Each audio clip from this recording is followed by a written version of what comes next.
Hi, and welcome to the show. Subscribe at kevinmd.com/podcast. Get CME for this episode by clicking on the CME link in the show notes. Today's show, we have Angel Mena and Ali Morin. Angel is an internal medicine physician. Ali Morin is a nurse. Both of them are healthcare executives. Together, they co-wrote the Kevin MD article, Healing the Damaged Nurse-Physician Dynamic. Angel and Ali, welcome to the show. Thank you very much, Kevin, for having us today. So I'm going to start by briefly just asking you to share your stories and journeys to where you are today. Angel, why don't you go first? Of course. Well, I'm a practicing physician internist by training. I'm actually originally from the Dominican Republic and came to Cincinnati to train as an internal medicine. And my journey took a few steps. I was a primary care physician, then joined as a faculty physician for our residency program, where I'm actually a program director for internal medicine. My technology journey, and part of the reason that we were able to write this piece, was started about 10 years ago, when one of my attendings, an oncologist at that time, one of the great oncologists and mentors, he had an idea of putting together a communication platform. And he invited me to join kind of a think tank on how to put this together. And well, I ended up joining our company, later acquired by Simpler. All right, and Angel, tell me about that blend of your technology background married with your clinical background. I always like to ask physicians this. Yeah. Did you have any training in terms of managing both those hats? No, I didn't have any training. In fact, as a company who was getting into the industry of collaboration communication, we were kind of some of the first ones. And, I always ask, should I train in this? And we're creating the university for this industry. So we kind of learned as we go. It's very interesting. It was about being at the right time, the right place at the right time. And it's been such a fantastic journey. All right. Ali, tell me your story and journey to where you are today. Yeah, thanks. I'm a pediatric critical care nurse by background. Spent 4 or 5 years at the bedside before I was tapped to be a super user. I'm old enough to have charted on paper at the beginning of my career, and we were getting ready to go to the EMR. And I was tapped to be a super user, and I immediately fell in love with being the person who could help my nurses understand how technology was going to make their lives better. And really, came to a point where I loved being that great translator. I could go to the IT department and say, nurses need it to do this. I could go to the nurses and say, this is how IT can make it solve your problem. So really loved that. I worked in healthcare systems, joined that for about 15 years, and then left and went to the vendor side, where I now get to, influence and impact how products can help nurses' lives be better with technology, right? That's what we say we do with them, is it's supposed to make better patient outcomes and better outcomes for our staff as well. So Ali, as you know, within the physician community, we have a certain, let's say, perspective when it comes to health IT solutions. What's the view of health IT among the nursing community? I would say nurses feel like it's another thing they have to do. No nurse went to school to spend 35% of their shift documenting in the EMR. I think we, as vendors, we all think our solution is the best, and we think it's the one that's going to make healthcare better, but we really need to think about it more systematically and programmatically to say, what are the things that are required by nurses to do, and what are the things that nurses are being asked to do that aren't necessarily the nurse's job just because they're there 24/7. There's a lot of work going on in the HIMSS community right now around this, 5x25 study and work to try and reduce documentation. There's a lot of industry disruptors who are out there saying, let's put a pause on technology and make sure that it's the right technology today. And Ali, one question before we go into the article. So you've been in both that clinical space and the health IT space. Now, what are some misperceptions about the health IT space you would like to clear up among your clinical colleagues? Technology really is going to be the future. And I think we're not going to go backwards. We're going to go forwards. And it's really time to embrace it and come to a position where we, again, define what are the right solutions that we need in place. Certainly the future is AI, ChatGPT, machine learning. We all know that's coming. How do we make sure that vendors are supportive of the staff? Because there is a definite feeling at the bedside today of technology as a burden. We know it's a burden. We know that nurse managers are spending 4 to 6 hours of their shift or of their day in, creating staffing and scheduling so that we have enough nurses at the bedside. We need those technologies to be simpler, no pun intended, for our end users to leverage. And that's really, I think, the bedside staff feel the burden of technology, and we need to solve that. All right, let's talk about the Kevin MD article that both of you wrote. It's titled Healing the Damaged Nurse-Physician Dynamic. Anil, tell us, how did this article come together? That's a good question. So throughout COVID, so basically between 2020 and 2022, I started noticing an increased number of incident reports in our hospital, in our practice. Not necessarily through patient outcome issues, but more communication issues. We started thinking, and I poke Ali on this, and like, what's going on? And the question was, if we look at what was going on in healthcare as a whole, we noticed that there's a lot of attrition in nursing. In the physician world, it was about the same. It was with training residents. That's where I noticed the pattern. But we noticed that with the new nurses coming in, they needed to adapt. They didn't have the support that they used to have before. So we started kind of looking into what was going on, and that's how we put together the article. And then there were stories. And I'm a big believer in the story. I'm a big believer in the stories. And one of those was a code blue. One of the worst situations a resident training can encounter is when the code blue, right? Mm-hmm. We all know what a code blue is. But then what if there's 2 code blues or 3 code blues at the same time? That's a worst situation. And when you have to split that team, we have a good process in place and system for supervision of our interns, right? But when you have to split that team, that's a daunting experience. But when you go to that bedside and you're running a code blue and you feel that you have the support from the team that's there, the nurse leader, the respiratory therapist, whoever is there supporting you, that's something that I felt it was lost. And that was kind of the point of the article. We needed to heal that relationship between nursing and physicians. And for me, I live in the internal medicine world. I worked in the ICU for a while after I trained. And it was so important to have a great team of nurses and other clinicians around me. Ali has experience in trauma. I can't imagine how can you collaborate when you don't know each other, when that relationship doesn't exist there. So that's kind of how the article came about.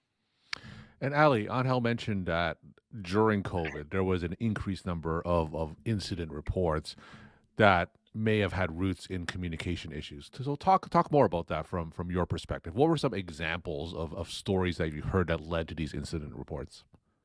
Yeah, I mean, certainly, you think about the journey in time, and I'm going to date myself, but back in the day when we were on paper, to know what was going on with the patient, the doctor had to come up and read the notes. You had to see the doctor. The nurse and the doctor spoke together. EMR got implemented. Lots of that got decentralized because you could access the chart anywhere you wanted to be. Then compound that with COVID, compound that with people are further, even physically further apart, and socially further apart from each other, and there was less and less ability for people to communicate. You also put people in physical units that they're not familiar with working in. They don't know how to get a hold of the right doctor. They don't have a technology solution where they can easily communicate. Vice versa, things are falling through the cracks because if we don't have our nurses qualified and certified to take care of patients across the whole care continuum, there's just inherently going to be a unfortunate outcome because I'm not prepared to take care of this patient. I would self-report I'm not prepared to take care of this patient. And as we know, we were turning closets into hospital beds because we needed space to put patients. And so it was an unsafe environment to start with. And then you add to it the inability to communicate effectively, and it was just a recipe for disaster. And so really pulling this article together to remind everybody that patient outcomes are the reason why we do what we do, but our own outcomes, and how do we improve our own outcomes? And it's really by communicating and collaborating better and making sure that you have the ability to reduce those misses, right? And get, kind of fill the Swiss cheese back in. So, Ali, of course, in this environment where you just have a shortage of nurses and there's been attrition secondarily to burnout from COVID, in that environment, what's the path forward in terms of improving that communication? Well, what are some options that we have? I mean, certainly I'm going to say technology, right? So find a right technology that's enterprise deployed that makes sure that you have the ability to put all care providers on the same team so that I don't have to look up one doctor on one solution, one pharmacist on another solution, use the EMR as a third option. I think technology plays a big piece in making sure that communication and collaboration improves. I think there's a lot of great solutions out there to do so. Our clinical communication solution is by far, in my opinion, the best.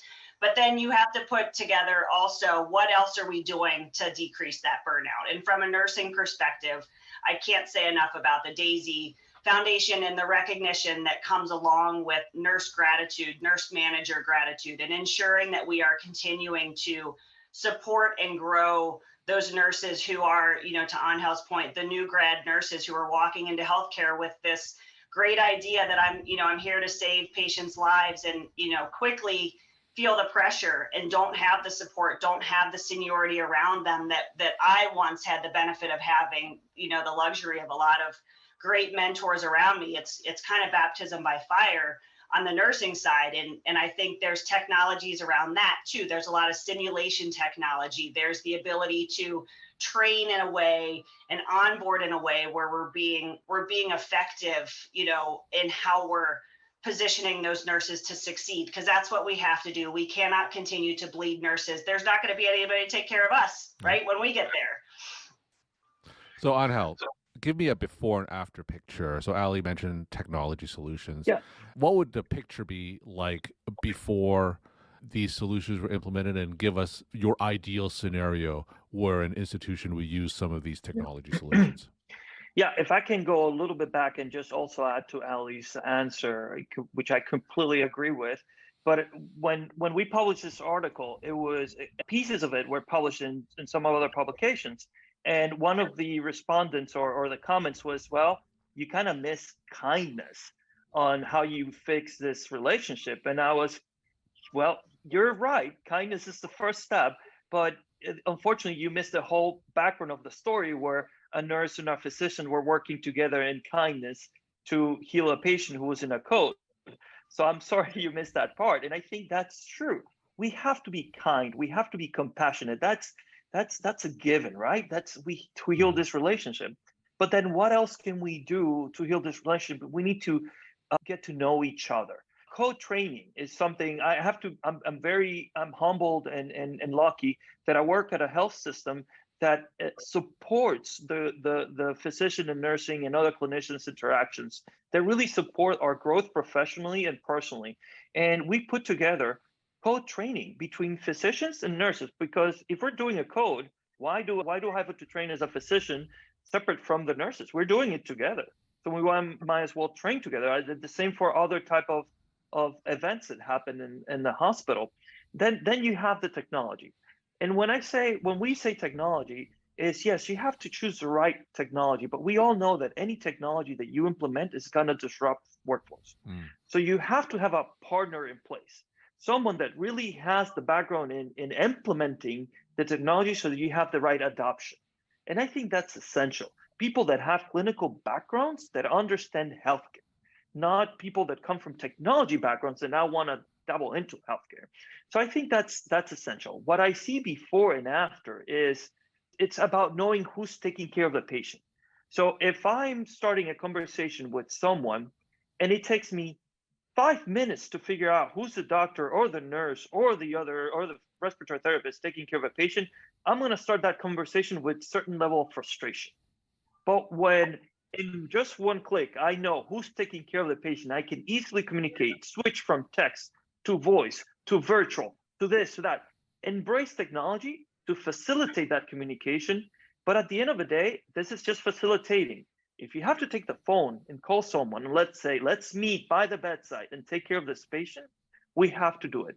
And that's what I hope the after is that we figure out a way that this collaboration really improves not just patient outcomes, but really improves well-being. I am a believer in burnout. I know I've seen it, I've lived through it. And I think whatever technology we implement solution, people need to monitor for burnout. And Angel, just to follow up on that, what are some obstacles that would prevent us going from where we are now to your ideal scenario?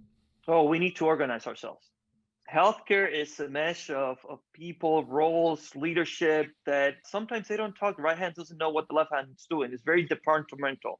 So in the journey of digital transformation is about finding what that group of people, it's enterprise. You have to think enterprise. You need to think outcomes big. And then make sure that all the solutions that you have talk to each other. I can't be teaching every year 5, 10 solutions to everyone that onboards in my system.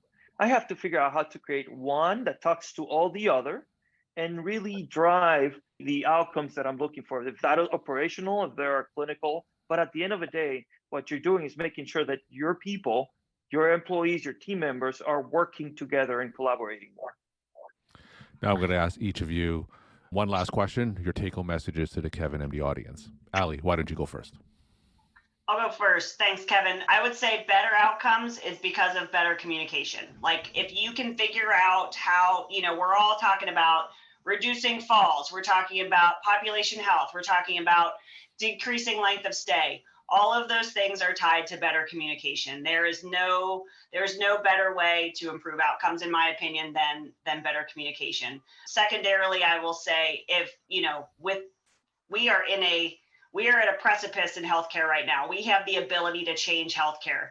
The pandemic was terrible, but it has given us a reason to change. And I think now is the time for everyone to be an innovator, everyone to be a disruptor, everyone to be an entrepreneur. Think about how you want it to be different and go speak it, say it, tell it to whoever you need to tell it to, because people are listening. CEOs know that the workforce is their number one challenge. We need to figure out how to get that voice elevated to know we have ideas, we have suggestions, be your own advocate. And Angel, tell us some of your take-home messages to the Kevin MD audience. Yeah, well, this is always a tough question. I'm excited. I'm super excited about the next 10, 15, 20 years in healthcare, to be honest. There's a lot of challenges. There's a lot of opportunities. As a program director, I get to interview residents every year or applicants every year. And there's a kind of a pattern of reasons why we join healthcare, we become physicians, nurses, and so forth. And many times is you had an experience in your life that kind of made you go into healthcare. You had a personal, a family experience, and one that's very common is you want to change the world. All right.